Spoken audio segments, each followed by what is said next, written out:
In this question, it is given that when a rod is heated from 25 degrees Celsius to 75 degrees Celsius, it expands by 1 millimeter.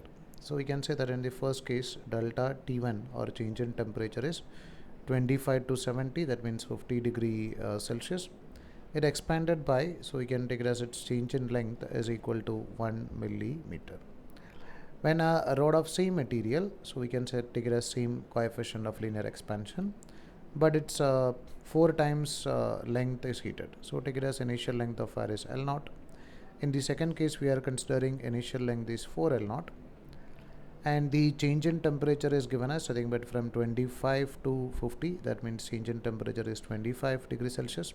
The increasing length is delta L2. Our aim is to find out the value of delta L2 if this delta L1 is nothing but 1 millimeter. So we can use that equation for delta L, that is equal to initial length into alpha into delta T. So for delta L1, we can write this is equal to nothing but the initial length, which is nothing but L naught, coefficient of expansion is alpha, and delta T is nothing but 50.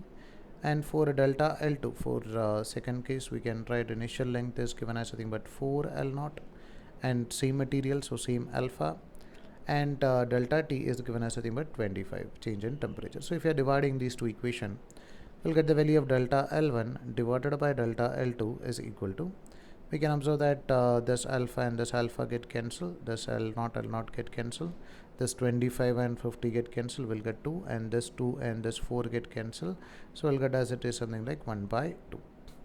So we can write this ratio is going to be nothing but 1 divided by 2.